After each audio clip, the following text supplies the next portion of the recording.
श्री शिवाय नमस्तुभ्यं। कि शंकर पर जल चढ़ाने का क्या लाभ है?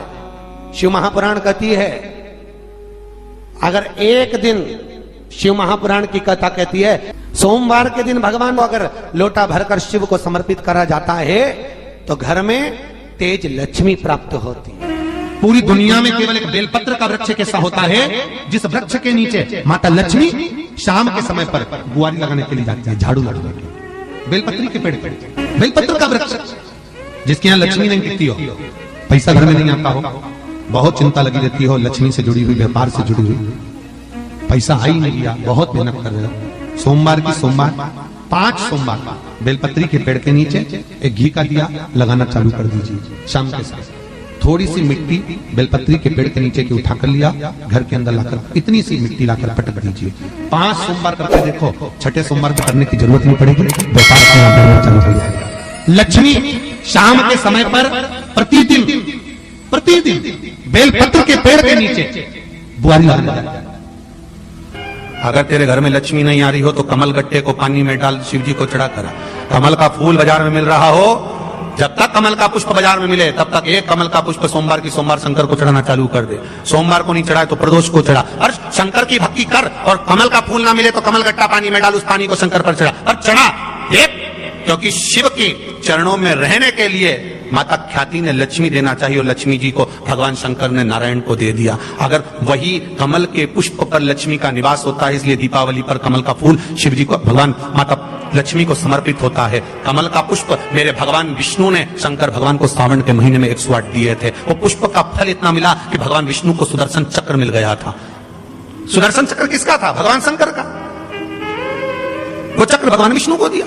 ले लो, तुमने कमल के फूल चढ़ाए 108, ये कमल का पुष्प चढ़ाने का फल ये कि अपना सुदर्शन चक्र तुमको देता हूं, दुष्टों का संहार करना ये आपको देता हूं। भगवान विष्णु सुदर्शन चक्रधारी हो गए। केवल कमल का पुष्प चढ़ने से भगवान नारायण को लक्ष्मी प्राप्त हो जाती है, इसलिए लक्ष्मी जी की प्रियता कमल का पुष्प है। वो कमल के पुष्प का जल, कमल का जल या कमल गट्टे का जल शंकर पर आप प्रदोष की प्रदोष, सोमवार की सोमवार नहीं आ रही ना लक्ष्मी, पैसा नहीं आ रहा, अब आपने सब दूर माथा टेक लिया, चढ़ाना चालू करो। एक कमल गट्टा पानी में डालो, उस पानी को शिव जी को चढ़ाओ, चढ़ाइए। मिल जाए कमल का फूल, जब तक मिल रहा है कमल का पुष्प मिले, मंगवा लिया, चढ़ा दिया। सोमवार की सोमवार तो चढ़ाओ, शिव की आराधना करो, शंकर की भक्ति करो, और एक दृढ़ता से करो। के बोलिए वटकेश्वर महादेव। एक बात याद रखो, कोई बच्चे पढ़ाई कर रहे हो और उनका चित्त, उनकी वृत्ति, उनका मन पढ़ने में नहीं लग रहा, गलत जगह पर बच्चों का चित्त जा रहा हो, कोई व्यसन में, कोई घूमने में फिरने में, दोस्त यारों में, तो बड़ के पेड़ के नीचे, बड़ के पत्ते के ऊपर शंकर भगवान के शिवलिंग का निर्माण करें, बालू रेत का शिवलिंग बनाए, उसकी पूजन करें। और पूजन करने के बाद उसी बड़ के पत्ते पर रखे हुए शंकर भगवान को पूजन आदि करने के बाद नदी में विसर्जन कर दें। उस बड़ के पत्ते को लेकर आ जाए, जहां पर बालक सोता हो, जो गलत संगत में पड़ रहा हो, या गलत जगह जा रहा हो, या चिड़चिड़ प्रवृत्ति में हो, उसके पलंग के सिराने में उस पत्ते को 1 महीने के लिए रख दीजिए। बच्चा गलत संगत से छूट जाएगा, उसकी चित्त वृत्ति वापस विद्या की ओर अर्जन होने में लग जाएगी। वटकेश्वर महादेव का इतना प्रमाण हमारे शास्त्र वर्णन करते हैं महाराज। वटकेश्वर,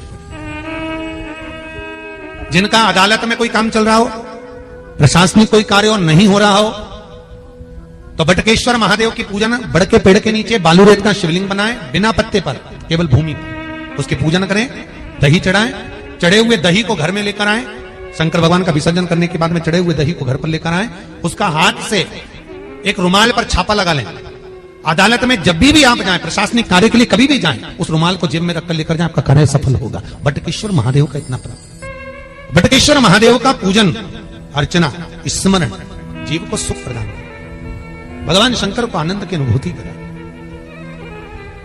भगवान शिव वटकेश्वर महादेव, ये वही वटकेश्वर महादेव का प्रमाण वर्णित किया कहते हैं। अगर हमारी दुकान नहीं चलती है, धंधा पानी नहीं चलता, व्यापार नहीं चलता, तो उसके लिए वटकेश्वर महादेव का पूजन किया जाता है। सही व्यापार ना हो, लक्ष्मी कमा नहीं रहे हो, बहुत मेहनत कर रहे हैं, फल 1 रुपया नहीं मिल रहा, अब तक प्रयास किया जाए, और अगर फल नहीं है तो वटकेश्वर महादेव का पूजन करें। उसके लिए भी कहा, और उसके लिए हमारे यहाँ वर्णन किया गया, बड़ के पत्ते के ऊपर पीपल का पत्ता रखना पड़ता है, और पीपल के पत्ते के ऊपर फिर खाकर का पत्ता, इन तीनों को रखकर बालू का शिवलिंग बनाकर केसर में चंदन घोलकर बटकेश्वर महादेव का अभिषेक करते हैं पानी में घोल, और शिव को चढ़ाकर उसी केसर चंदन का जल और 5 पत्तों में 3 पत्ते जो आपने रखे उसमें से कोई भी एक पत्ता ले जाकर व्यापार वाले स्थान पर उसको रख दीजिए। उसी चंदन में, उसी केसर चंदन में मिला हुआ वो पत्ता चिपका हुआ। आपको केवल आपने आज रखा, आपको कल से अंतर मालूम पड़ जाएगा व्यापार कैसा बढ़ता है। अपने आप उसमें सुख का अनुभव होता है, आप अपने आप उसमें सुख की अनुभूति होती है, फल की प्राप्ति होती है। कई लोग कहते हैं महाराज जी शिवलिंग क्या घर में रख सकते हैं? बिल्कुल रख सकते हैं। कहते हैं जितना घर में रोग बीमारी दुख तकलीफ जो आती है, सबसे पहले अगर वो प्रामाणिकता में प्रवेश करती है तो 2 जगह पर उस रोग बीमारी को झेला जाता है। एक घर के दरवाजे पर तुलसी के क्यारे पर, और दूसरा घर में जो शिवलिंग होता है उसके ऊपर। ये 2 जगह पर रोग बीमारी झेली जाती है। 2 जगह पर इसकी पढ़ाई, इसकी रोग बीमारी दुख दर्द इसको वहां झेला जाता है। और भाव की सेवा आनंद से करें। शिवलिंग कभी भी खोला ना रखिए। घर में अगर शंकर जी का शिवलिंग है तो नंदी रखना जरूरी नहीं है। शिवलिंग को कभी भी तुलसी के क्यारे में ना रखें, इसका ध्यान रखिए। अगर बेलपत्र हो तो शिव जी को चढ़ाए, नहीं हो तो आसपास बगीचे में जितनी भी पत्तियां पड़ी हो, पेड़ पौधे लगे हों, उनकी पत्तियां तोड़ तोड़ के भगवान को चढ़ा दो। उनकी पत्तियां शिव जी को चढ़ा दो, स्वीकार हो। भगवान शंकर पे चढ़ा हुआ जल, शिव जी को समर्पित जल